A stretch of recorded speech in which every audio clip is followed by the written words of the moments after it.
Cuenta la historia que en una planta empacadora de carne en Noruega, un operario al final de su día de trabajo estaba revisando una de las cámaras refrigeradoras y se queda encerrado en ella.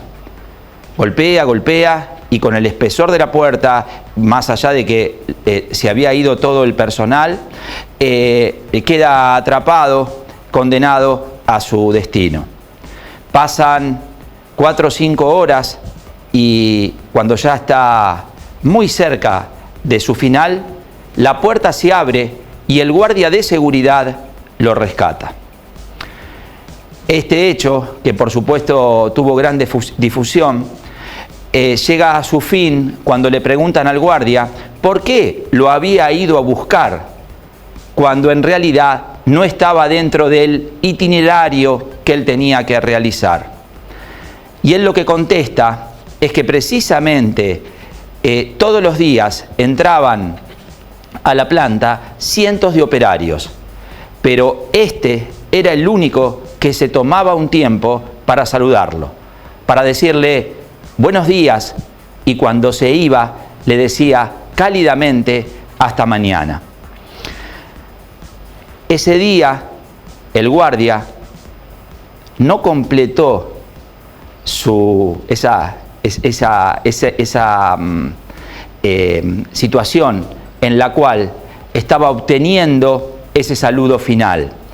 Por eso le llamó la atención y dijo algo le pasó y salió a buscarlo a través de toda la planta.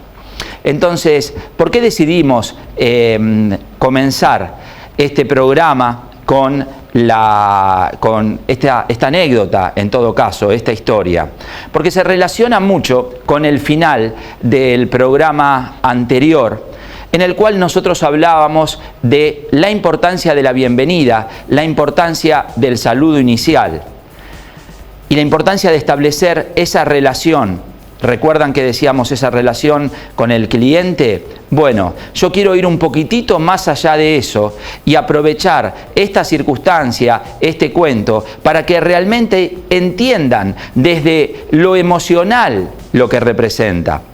En el caso de este operario le salvó la vida, pero lo que también tenemos que entender, que nosotros muchas veces le estamos alegrando el día, cambiando el estado de ánimo y logrando que alguien encuentre una motivación a través de ese saludo cotidiano, en la calle, en un colectivo, con alguien que no vemos hace mucho tiempo, o a un desconocido que al cruzar esa mirada mientras caminamos le hacemos llegar una palabra de aliento. Habitualmente cometemos el gran error de minimizar ese contacto, de minimizar esa relación que se genera y esa preocupación que marca el cómo estás, cómo andás. Entonces, no quería dejar de pasar por alto, para cerrar con ese tema, la importancia que tiene que ver con ese contacto a nivel humano que dejamos pasar por alto y que hoy está tan ausente en los tiempos que corren. Con esto le damos la bienvenida a nuestro programa número 22 de Emprender Hoy. Recuerden, es muy importante que tengan en cuenta que si es la primera vez que ven el programa, se van a encontrar un poco descolgados en cuanto a la temática, pero transmitirles que tratamos de generar una continuación de ideas, de inquietudes, de preguntas, de historias, y para eso ofrecemos todo lo que tiene que ver con la guía temática en Facebook, suscribirse al canal de YouTube y poder ir buscando los temas que ustedes necesitan.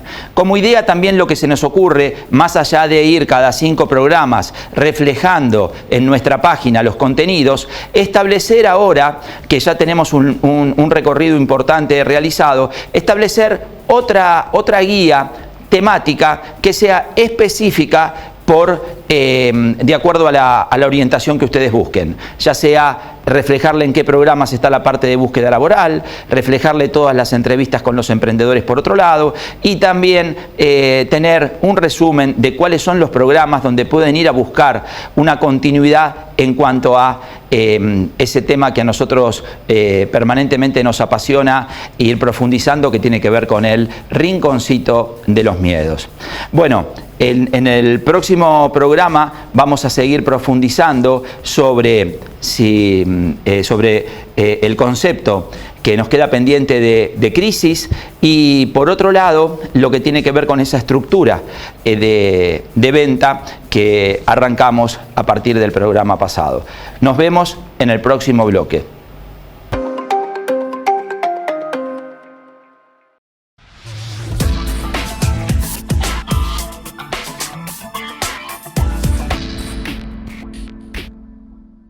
Es hora de despertarse y dejar de posponer.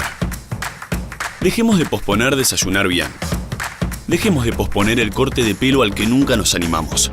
Dejemos de posponer ir al trabajo haciendo deporte. Dejemos de posponer dormir bien.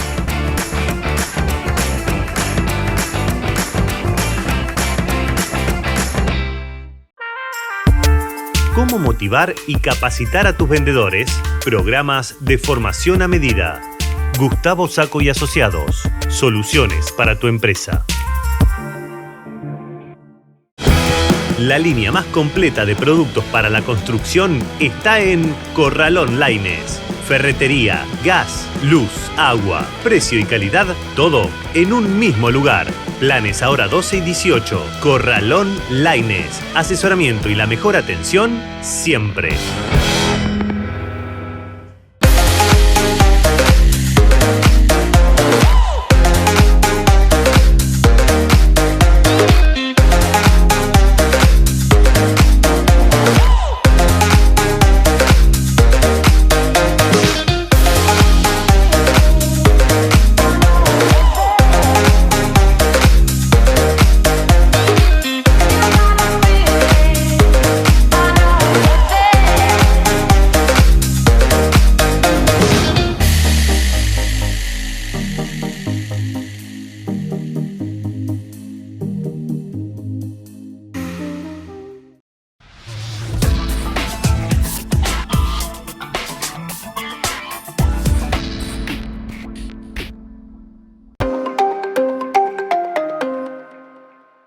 Continuamos en estos dos últimos bloques del programa con una historia realmente que inspira, la de Ariel Badilla, este emprendedor bahiense que le da toda la dimensión a la palabra resiliencia en cuanto a su propia vida, es decir, la capacidad de enfrentar situaciones adversas y reponerse. Les va a encantar su testimonio y los invito a que entremos en esta última parte de Emprender Hoy.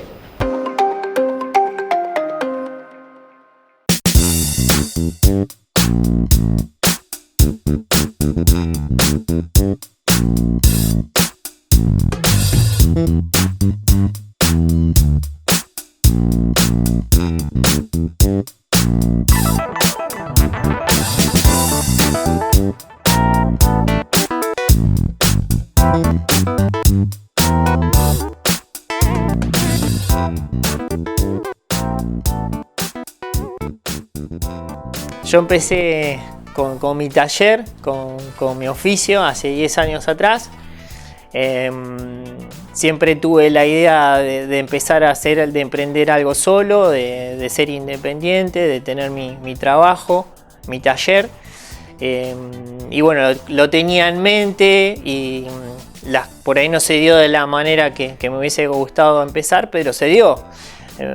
A veces empezar de manera obligada te lleva a comenzar, que por ahí uno sin darse cuenta lo va dejando y no se permite eso.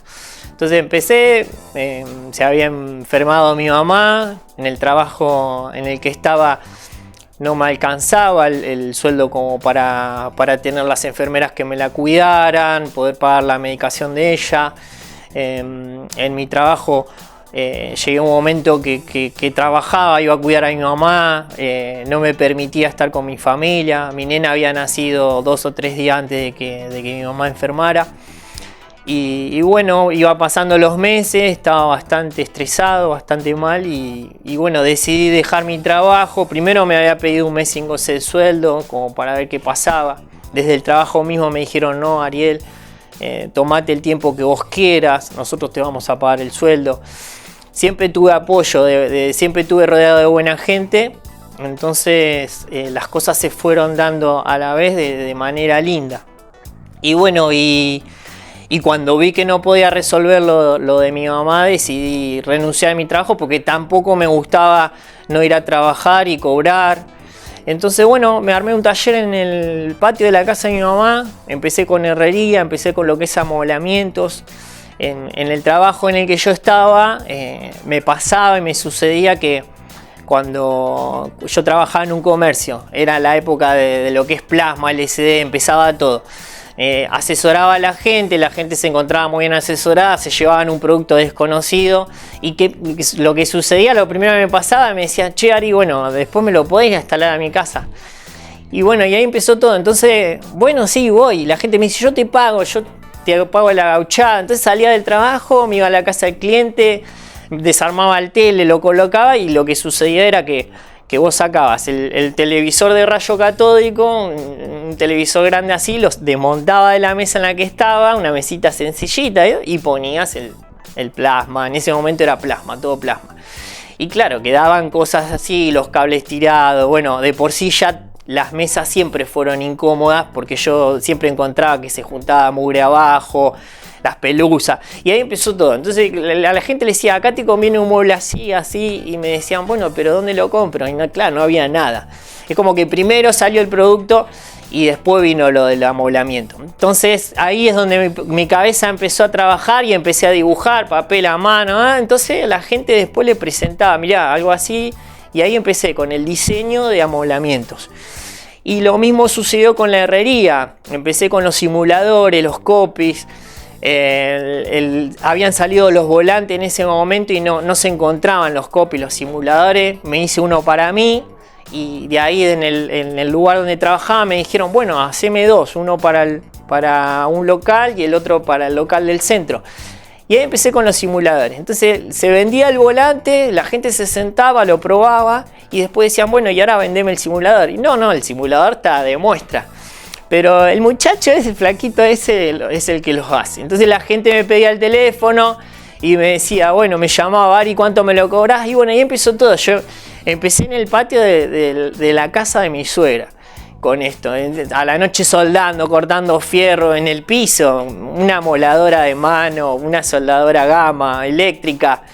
Y bueno, ¿qué sucedía? Yo lo había dibujado, lo había diseñado, iba a una metalúrgica, iba con un soldador y le decía, quiero hacer esto, y nadie me daba bolilla.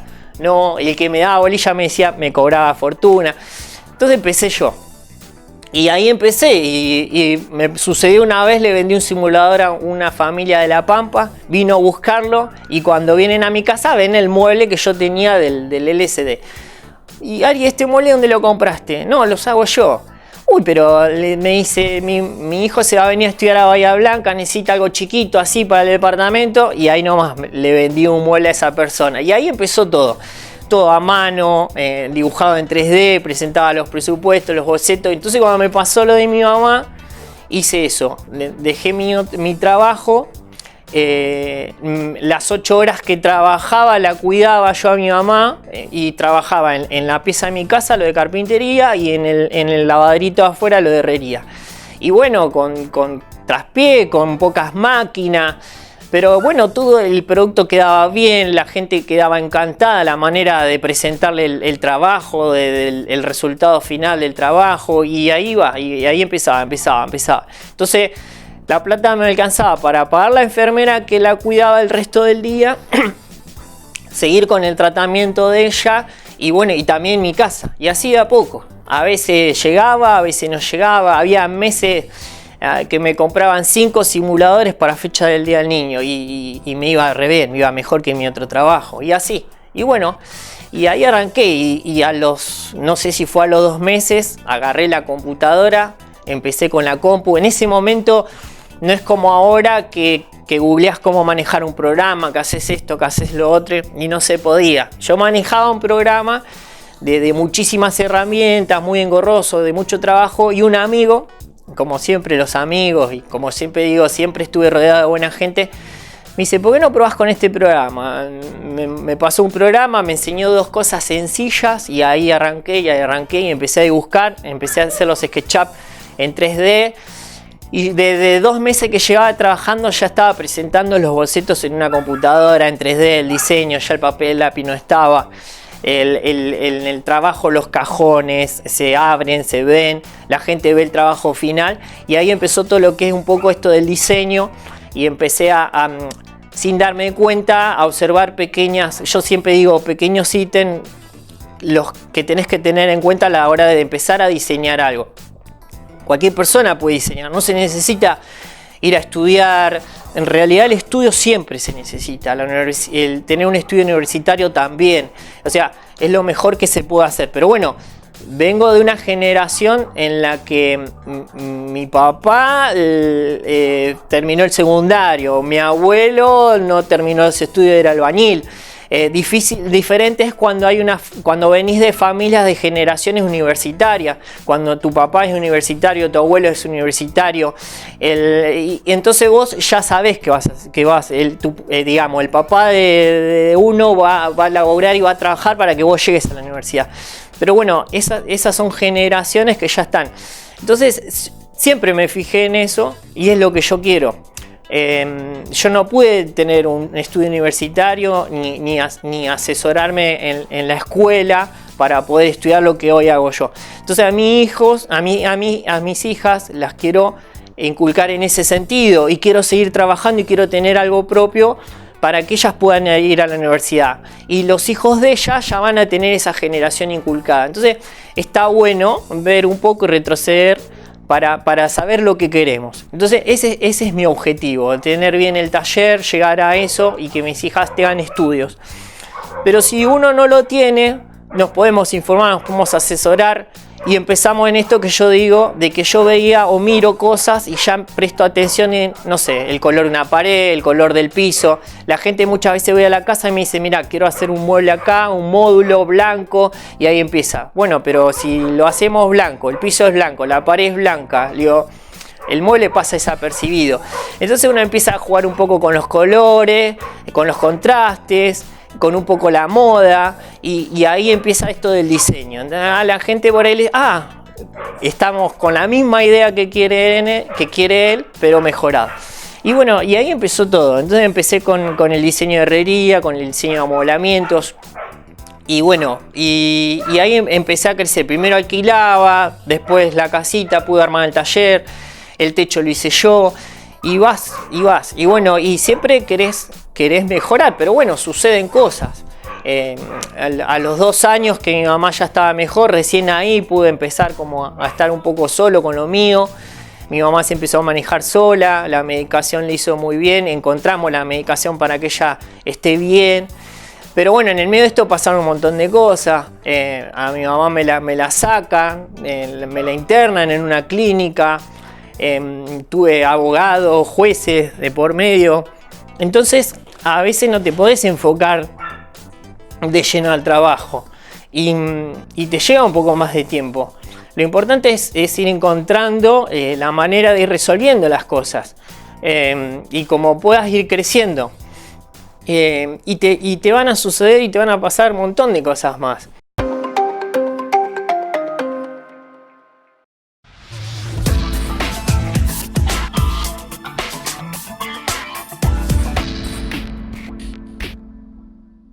Es hora de despertarse y dejar de posponer. Dejemos de posponer el regreso a las canchas. Dejemos de posponer empezar eso que siempre quisimos. Dejemos de posponer tomar 2 litros de agua por día. Dejemos de posponer dormir bien.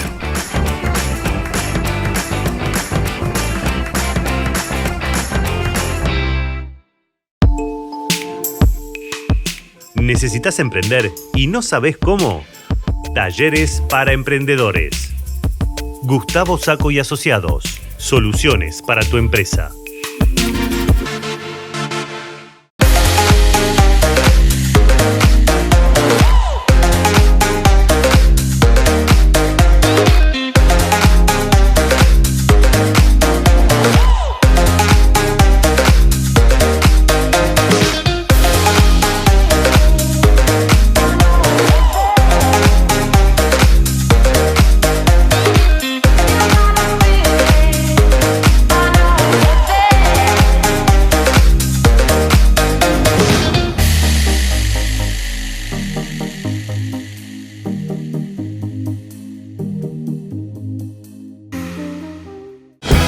La línea más completa de productos para la construcción está en Corralón Laines. Ferretería, gas, luz, agua, precio y calidad, todo en un mismo lugar.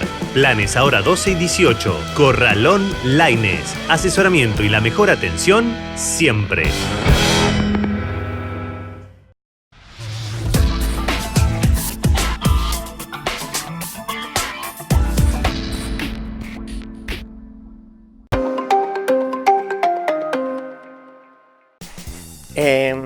Después con el tiempo vas bien, te vas acomodando y bueno, me pasó también, nace mi nena, mi nenita, mi otra hija nace con una discapacidad, nace con síndrome de Down y bueno, en un terreno totalmente desconocido, nuevo, asustado, con miedos,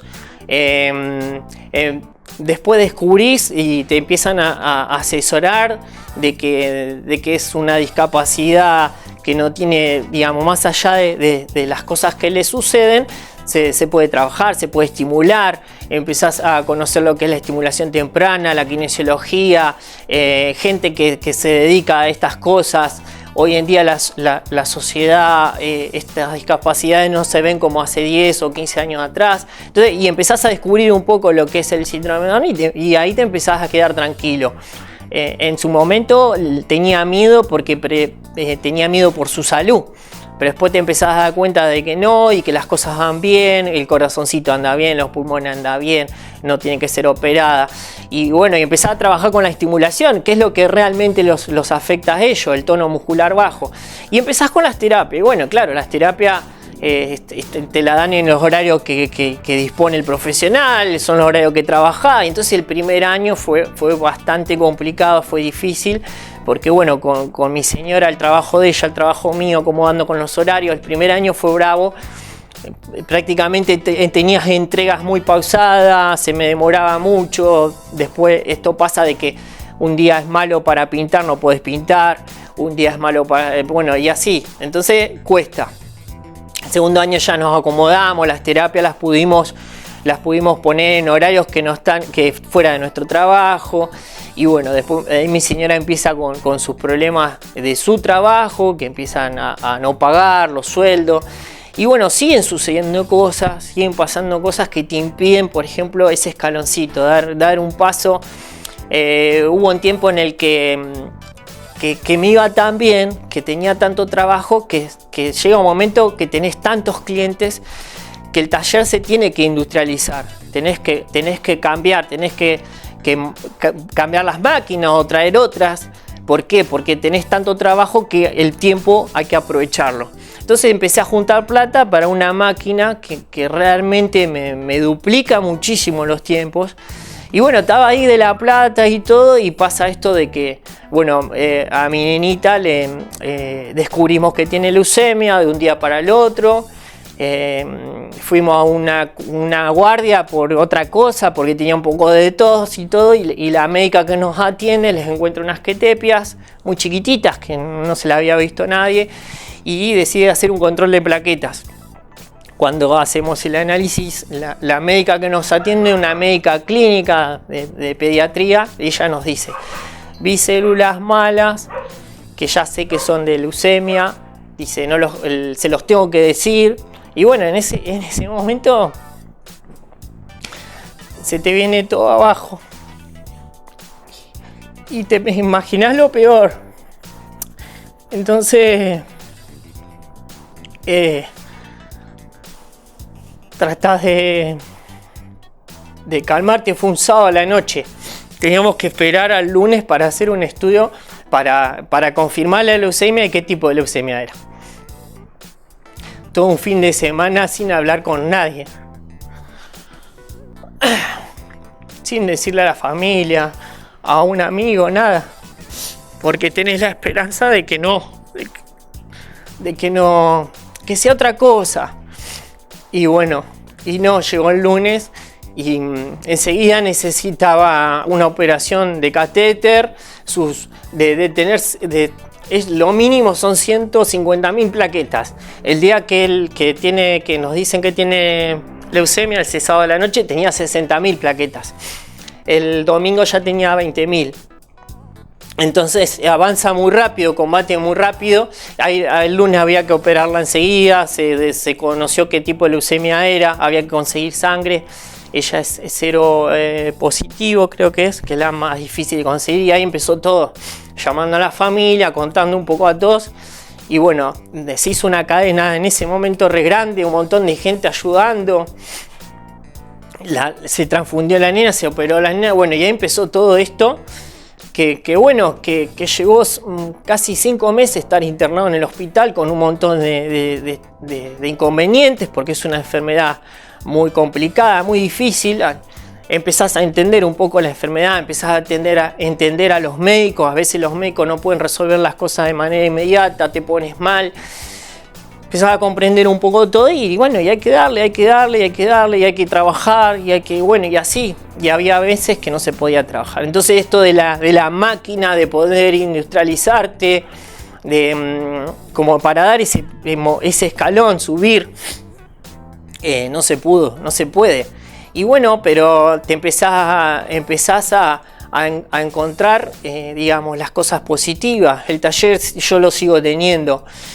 Trabajo tengo, clientes un montón, la gente me llama, la mayoría de la gente que tengo de clientes, gente que ya le hice trabajos, y eso se logra, eso es diferente, es que si yo todos los años tuviese clientes nuevos, y no me sucede, sí, van apareciendo gente nueva y esa gente se mantiene. Y bueno, esto de explicar, de las entregas, de no poder entregar, lidiar con esos problemas. Y otra de las cosas que yo en el taller hago todo, desde de ir al domicilio a tomar las medidas, diseñar el mueble, presentar el boceto, después hacer la compra de materiales, la logística, el armado, la colocación, y hasta que cobras lleva un tiempo. Entonces hay que organizarse.